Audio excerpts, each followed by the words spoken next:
Hi guys! Again, nobody's here waiting for me, but it's okay.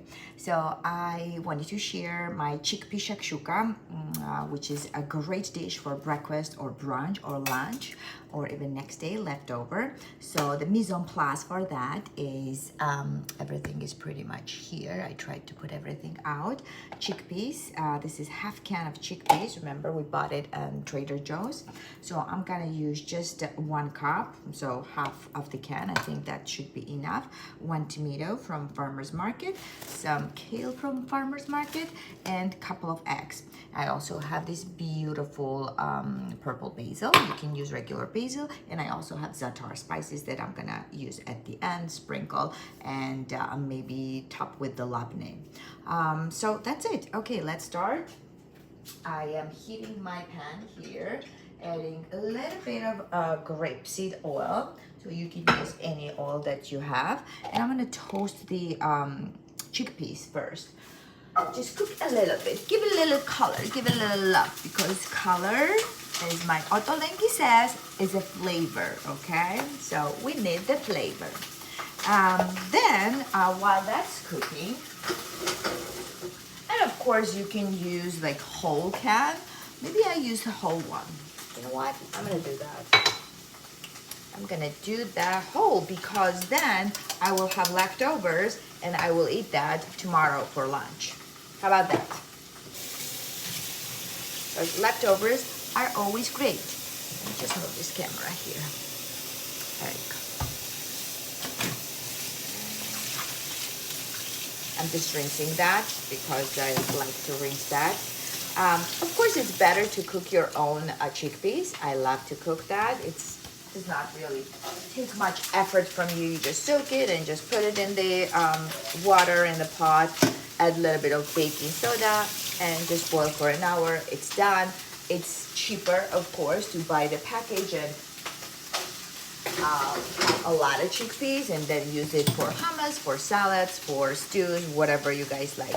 So I'm gonna grate the tomatoes because I want that fresh tomato in my chickpea shakshuka, because tomatoes are essential ingredients for that. And of course you can add onions, garlic, peppers, carrots, but I don't have onions, I don't have peppers. Carrots I do, but I would rather snack on them carrots, fresh carrots, and get those vitamins than honestly cook it. It does not really add anything to my dish. So this is a really cool way to grate the tomatoes, because this way you have all the skin left in your hand at the end and you grate the flesh. So at school when we make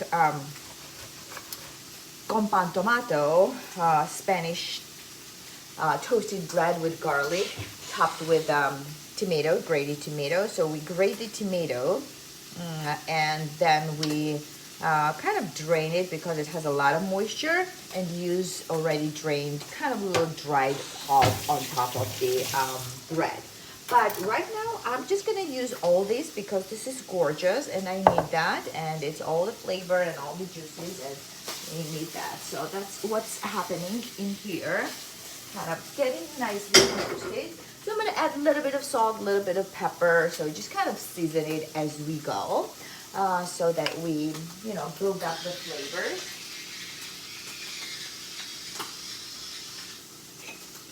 Little salt, little pepper, and a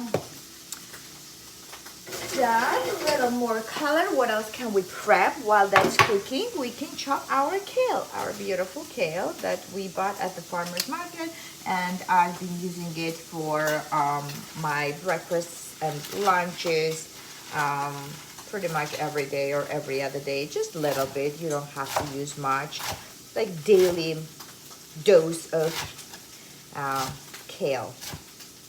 So we made, last time we made sauteed it with eggplants, baby eggplants, and then this kind of lightly steamed and topped with the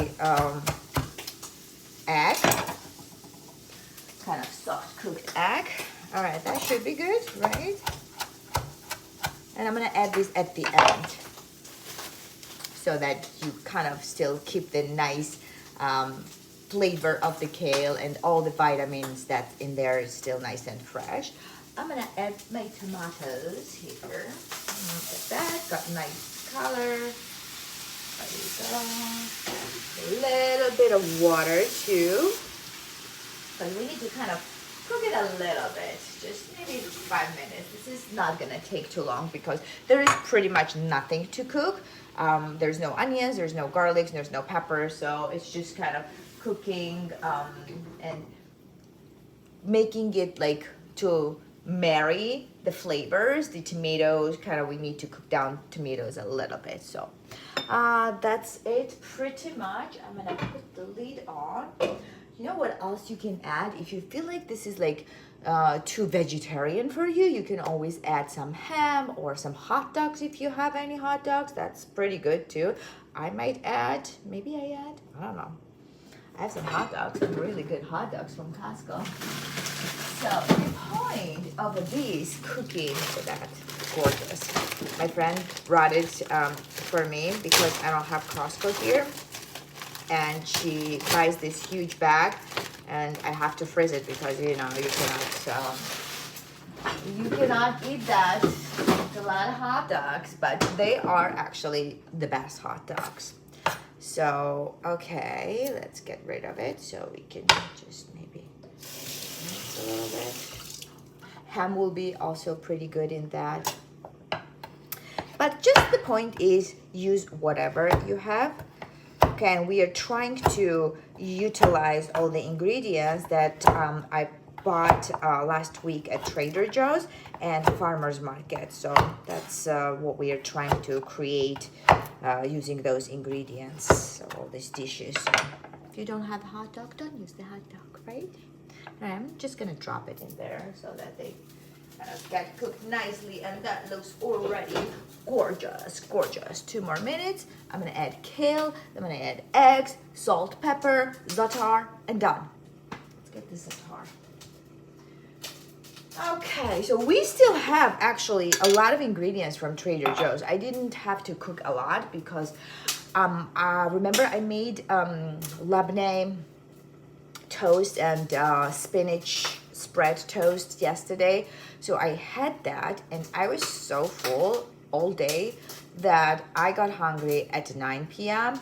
and then it was too late. So I didn't eat anything after that. So I only ate once yesterday, which was fine, I guess, you know. I always say that just kind of listen to your body, what your body says. So if you are hungry and you want to eat, don't say no to that. Like, listen to your body.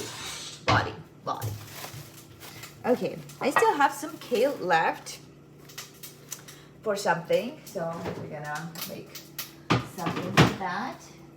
And while we are waiting, we're gonna snack on carrots. Snack on carrots. I'm gonna take out my labneh. This is amazing. This is unbelievable. I bought it at the Kalustians. I was telling about it yesterday. I love that store and I won't be tired to repeat again and again. Beautiful, beautiful. All right, that looks pretty nice. So I'm gonna add my kale here. Just goes right in.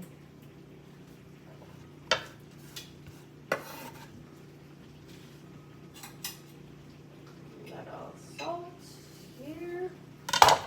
Little pepper.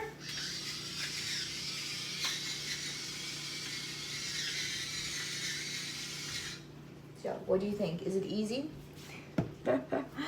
I think it is. Okay.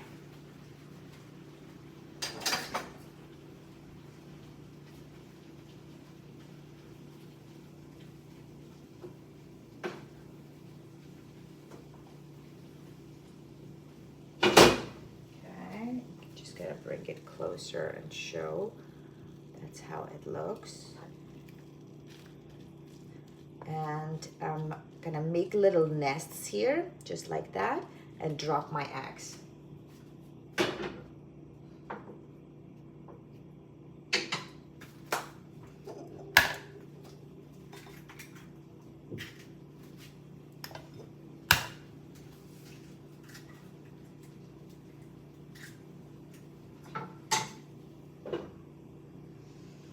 Beautiful. You know what we need now? Some nice bread. And I'm actually out of bread. That's not good. That is not good. I have only tortilla. Am I really out of the bread? You know what I have? Oh my God. Well, I am definitely out of the bread from Trader Joe's, but the other day I was at Cheese Boat. It's a Georgian restaurant in Hell's Kitchen, and she gave me the bread. The owner, Kate, my friend, she gave me this Georgian bread. So I'm gonna toast that, and that will be for my lunch. Oh, so excited. Okay, you can just put it in the toaster. Okay, gorgeous. The pepper on my eggs.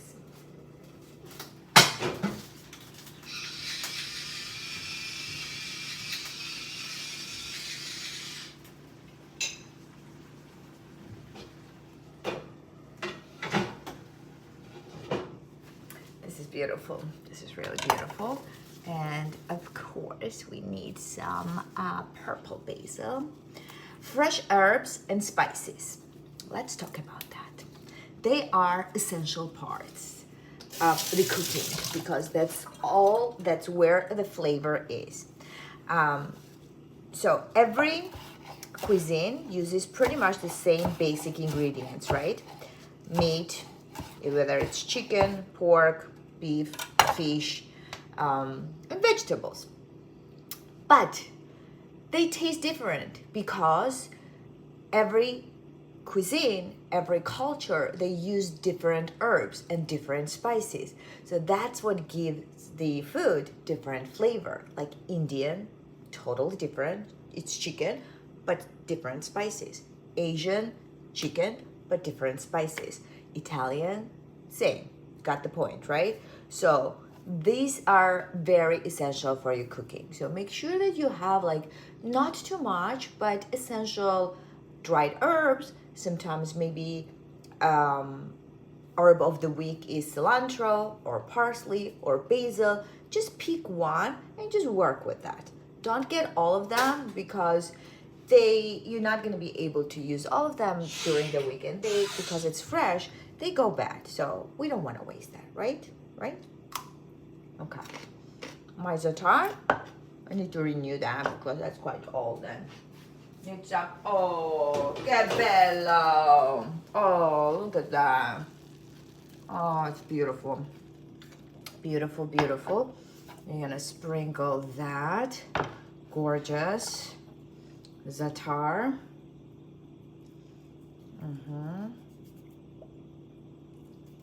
That is gorgeous. And a drizzle of olive oil, right? It's not my good olive oil because I broke the bottle the other day, but it's still gonna be good. All right, I want you to see. I want you guys to see that. That is gorgeous. And let's turn this off. The bread. Oh my God! So you can top that with labneh.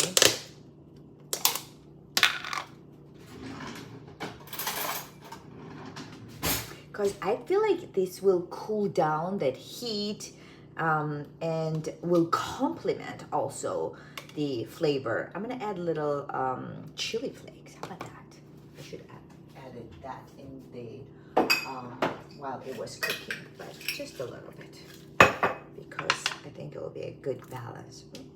Not breaking.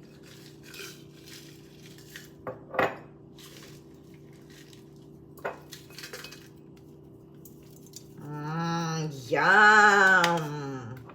Spicy. Okay. All right. So I'm gonna try that and then maybe take a pretty picture for our intro. Well, that's it, guys. You saw how easy that is to make that. We did it in 15 minutes, literally 15 minutes, and I was talking and dilly-dallying, so make it.